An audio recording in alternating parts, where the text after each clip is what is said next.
इस टाइम चल रही हूँ मैं शिव महापुराण का पाठ करने।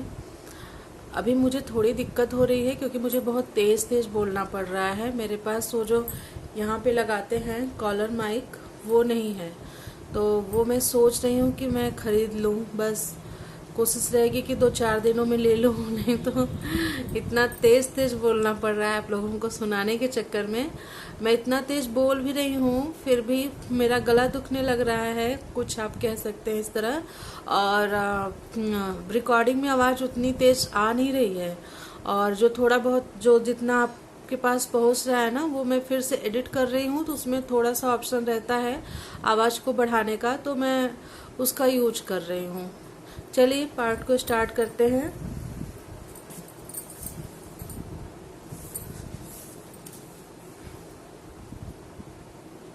शिव महापुराण।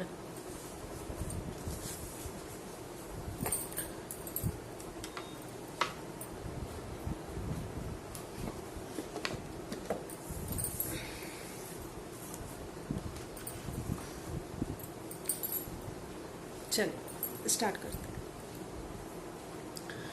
श्री गणेशाय नमः। कर्पूरगौरं करुणावतारं संसारसारं भुजगेन्द्रहारं सदा वसन्तं हृदयारविन्दे भवं भवानी सहितं नमामि।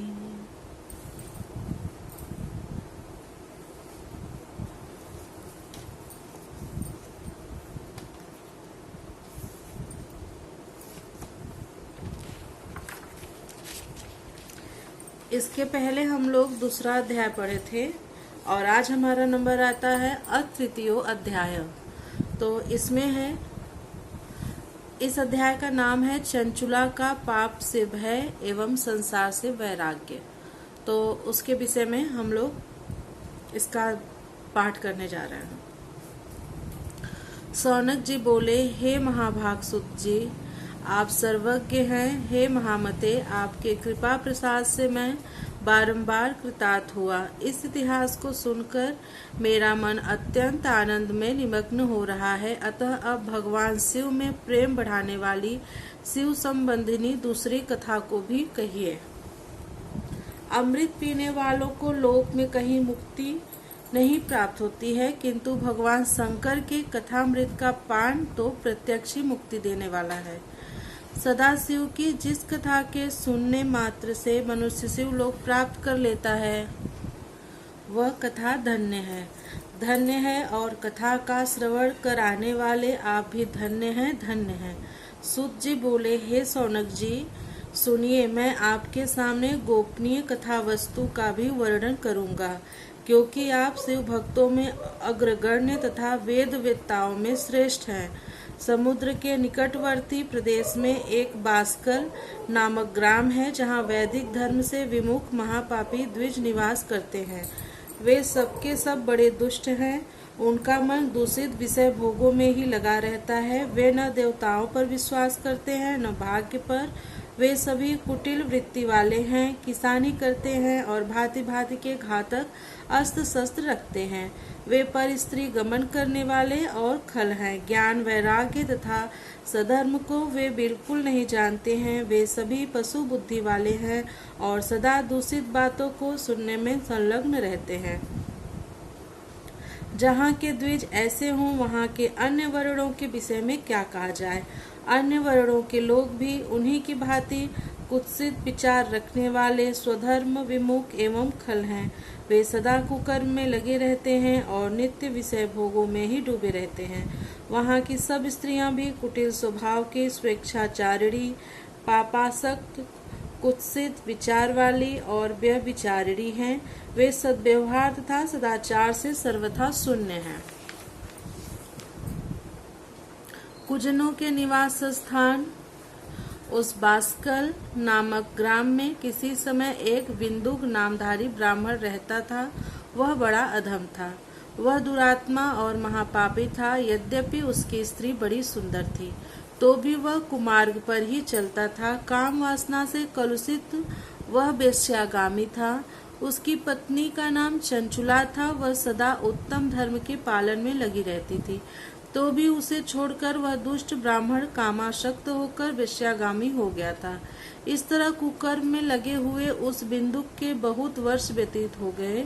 उसकी स्त्री चंचुला काम से पीड़ित होने पर भी स्वधर्म नाश के भय से क्लेश सहकर भी दीर्घ काल तक धर्म से भ्रष्ट नहीं हुई, परंतु दुराचारी पति के आचरण से प्रभावित होने के कारण काम पीड़ित हो आगे चलकर वह स्त्री भी दुराचारिणी हो गई। भ्रष्ट चरित्र वाली वह कुमारगामिनी अपने पति की दृष्टि बचाकर रात्रि में चोरी छिपे अन्य पापी जात पुरुष के साथ रमण करने लगी। हे मुने, एक बार उस ब्राह्मण ने अपनी उस दुराचारिणी पत्नी चंचुला को कामासक्त हो पर पुरुष के साथ रात्रि में संसंगर देख लिया। उस दुष्ट तथा दुराचार में आसक्त मन वाली पत्नी को रात में पर पुरुष के साथ वे विचार करते देखकर वह क्रोध पूर्वक वेग से दौड़ा। उस दुष्ट बिंदु को घर में आया जानकर वह कपटी व्यभिचारी स्त्री तेजी से भाग गया। उस दुष्ट बिंदु को घर में आया जानकर वह कपटी व्यभिचारी तेजी से भाग गया। तब वह दुष्टात्मा बिंदुक अपनी पत्नी को पकड़कर उसे डांटता हुआ मुक्कों से बार बार पीटने लगा। वह व्यभिचारी दुष्टा नारी चंचुला पीटी जाने पर कुपित होकर निर्भयता पूर्वक अपने दुष्ट पति बिंदुक से कहने लगी। चंचुला बोली, मुझ पति परायणा युवती पत्नी को छोड़कर आपको बुद्धिवश प्रतिदिन वेश्या के साथ इच्छानुसार रमण करते हैं। आप ही बताएं कि रूपवती तथा कामासक्त चित्त वाली मुझ युवती की पति सर्ग के बिना क्या गति होती होगी। मैं अत्यंत सुंदर हूँ तथा नव यौवन से उन्मत्त हूँ। आपके संसर्ग के बिना व्यथित चित्त वाली मैं कामजन्य दुख को कैसे सह सकती हूँ। सुत जी बोले, उस स्त्री के इस प्रकार कहने पर वह मूढ़ बुद्धि मूर्ख ब्राह्मण धम स्वधर्म विमुख दुष्ट पापी बिंदुक कहने लगा। बिंदुक बोला, काम से व्याकुल चित्त होकर तुमने यह सत्य ही कहा है। हे प्रिय, तुम भय त्याग दो और मैं जो तुमसे हित की बात कहता हूँ उसे सुनो। तुम निर्भय होकर नित्य पर पुरुषों के साथ संसर्ग करो, उन्हें संतुष्ट करके उनसे धन खींचो। वह सारा धन वेश्या के प्रति आसक्त मन वाले मुझको दे दिया करें। इससे तुम्हारा और मेरा दोनों का ही स्वार्थ सिद्ध हो जाएगा। सुत जी बोले, पति का यह वचन सुनकर उसकी पत्नी चंचुला ने प्रसन्न होकर उसकी कही बात मान ली। उन दोनों दुराचारी पति पत्नी ने इस प्रकार समझौता कर लिया तथा वे दोनों निर्भय चित्त से कुकर्म में लीन हो गए। इस तरह दुराचार में डूबे हुए उन्मूढ़ चित्त वाले पति पत्नी का बहुत सा समय व्यर्थ बीत गया। तदंतर शूद्र जाति वेश्या का पति बना हुआ वह दूषित बुद्धि वाला दुष्ट ब्राह्मण बिंदुक समयानुसार मृत्यु को प्राप्त हो नरक में जा पड़ा। बहुत दिनों तक नरक के दुख भोग कर वह मूढ़ बुद्धि पापी विंध्य पर्वत पर भयंकर पिशाच हुआ। इधर उस दुराचारी पति बिंदुक के मारे जाने पर वह मूढ़ हृदया चंचुला बहुत समय तक पुत्रों के साथ अपने घर में ही रही। इस प्रकार प्रेम पूर्वक कामासक्त होकर जारों के साथ विहार करती हुई उस चंचुला नामक स्त्री का कुछ यौवन समय के साथ ढलने लगा। एक दिन दैव योग से किसी पुण्य पर्व के आने पर वह स्त्री भाई बंधुओं के साथ गोकर्ण क्षेत्र में गई। तीर्थयात्रियों के संग उसने भी उस समय जाकर किसी तीर्थ के जल में स्नान किया। फिर वह साधारणतः मेला देखने की दृष्टि से बंधुजनों के साथ यत्र तत्र घूमने लगी। घूमती घामती किसी देव मंदिर में उसने एक दैवज्ञ ब्राह्मण के मुख से भगवान शिव की परम पवित्र एवं मंगलकारिणी उत्तम पौराणिक कथा सुनी। कथावाचक ब्राह्मण कह रहे थे कि जो स्त्रियां पर पुरुषों के साथ व्यभिचार करती हैं वे मरने के बाद जब यमलोक में जाती हैं तब यमराज के दूत उनकी योनि में तपे हुए लोहे की परिघ डालते हैं। पौराणिक ब्राह्मण के मुख से यह वैराग्य बढ़ाने वाली कथा सुनकर चंचुला भय से व्याकुल हो वहां कांपने लगी। जब कथा समाप्त हुई और लोग वहां से बाहर चले गए तब वह भयभीत नारी एकांत में शिव पुराण की कथा बांटने वाले उन ब्राह्मण से कहने लगी। चंचुला ने कहा, ब्राह्मण, मैं अपने धर्म को नहीं जानती थी, इसलिए मेरे द्वारा बड़ा दुराचार हुआ है। स्वामिन, इसे सुनकर मेरे ऊपर अनुपम कृपा करके आप मेरा उद्धार कीजिए। हे प्रभु, मैंने मूढ़ बुद्धि के कारण घोर पाप किया है। मैंने कामांध होकर अपनी संपूर्ण युवावस्था व्यभिचार में बिताई है। आज वैराग्य रस से ओतप्रोत आपके इस प्रवचन को सुनकर मुझे बड़ा भय लग रहा है। मैं कांप उठी हूँ और मुझे इस संसार से वैराग्य हो गया है। मुझ मूढ़ चित्त वाली पापिनी को धिक्कार है। मैं सर्वथा निंदा के योग्य हूँ। मैं कुत्सित विषयों में फंसी हुई हूँ और अपने धर्म से विमुख हो गई हूँ। थोड़े से सुख के लिए अपने हित का नाश करने वाले तथा भयंकर कष्ट देने वाले घोर पाप मैंने अनजाने में ही कर डाले। हाय, न जाने किस किस घोर कष्टदायक दुर्गति में मुझे पड़ना पड़ेगा और वहाँ कौन बुद्धिमान पुरुष कुमार्ग में मन लगाने वाले मुझ पापनी का साथ देगा। मृत्यु काल में उन भयंकर यमदूतों को मैं कैसे देखूंगी जब वे बलपूर्वक मेरे गले में फंदे डालकर मुझे बांधेंगे, तब मैं कैसे धीरज धारण कर सकूंगी। नरक में जब मेरे शरीर के टुकड़े टुकड़े किए जाएंगे, उस समय विशेष दुख देने वाली उस महायातना को मैं वहां कैसे सहूंगी। दुख और शोक से ग्रस्त होकर मैं दिन में सहज इंद्रिय व्यापार और रात्रि में नींद कैसे प्राप्त कर सकूंगी।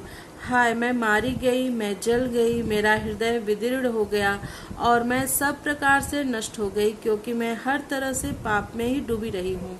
हाय विधाता, मुझ पापनी को आपने हठात ऐसी दुर्बुद्धि क्यों दे दी जो सभी प्रकार का सुख देने वाले स्वधर्म से दूर कर देता है। हे द्विज, सूल से बिधा हुआ व्यक्ति ऊंचे पर्वत शिखर से गिरने पर जैसा घोर कष्ट पाता है, उससे भी करोड़ गुना कष्ट मुझे है। सैकड़ों अश्वमेध यज्ञ करके अथवा सैकड़ों वर्षों तक गंगा स्नान करने पर भी मेरे घोर पापों की शुद्धि संभव नहीं दिखती। मैं क्या करूं, कहाँ जाऊं और किसका आश्रय लूं। मुझ नरकगामिनी की इस संसार में कौन रक्षा करेगा। हे ब्राह्मण, आप ही मेरे गुरु हैं, आप ही माता और आप ही पिता हैं। आपकी शरण में आई हुई मुझ दीन अबला का उद्धार कीजिए, उद्धार कीजिए। सूत जी बोले, हे सौनक, इस प्रकार खेद और वैराग्य से युक्त हुई चंचुला उस ब्राह्मण के चरणों में गिर पड़ी। तब उन बुद्धिमान ब्राह्मण ने कृपा पूर्वक उसे उठाकर इस प्रकार कहा। इस प्रकार स्कंद महापुराण के अंतर्गत शिव पुराण में महापुराण महात्म्य में चंचुला वैराग्य वर्णन नामक तीसरा अध्याय पूर्ण हुआ। प्रियम शंकरम सर्वनाथम नमामि। ओम नमः शिवाय। अब इसके बाद हम पाठ करेंगे अब चतुर्थो अध्याय और उसमें होगा चंचुला की प्रार्थना से ब्राह्मण का उसे पूरा शिव पुराण सुनाना और समयानुसार शरीर छोड़कर शिवलोक में जा चंचुला का पार्वती जी का सखी होना। तो आप लोग मन लगा के सुनते रहिए और आप लोग कमेंट करके बता भी सकते हैं कि कैसा लगा आप लोगों को सुनकर कमेंट सेक्शन में। और मेरे चैनल को जिन लोगों ने सब्सक्राइब नहीं किया है वो प्लीज़ सब्सक्राइब कर दें और इस शिव महापुराण का जो ये वीडियो है इसको आप ज़्यादा से ज़्यादा शेयर करें, क्योंकि इस ज़्यादा लोग सुन सकें। और इतना तो आप लोग सच में जानते होंगे कि भी सामने सावन आने वाला है और सावन मतलब शंकर भगवान जी का महीना, तो उसमें अगर शिव पुराण किसी को सुनने को मिल रहा है तो बहुत अच्छी बात है। और मैं चाहूँगी कि आप भी सुने और साथ साथ इसको शेयर करके और लोगों को भी सुनाने का अच्छा काम करें। और मिलती हूँ आपसे नेक्स्ट वीडियो में, तब तक के लिए सुनने के लिए बहुत बहुत धन्यवाद।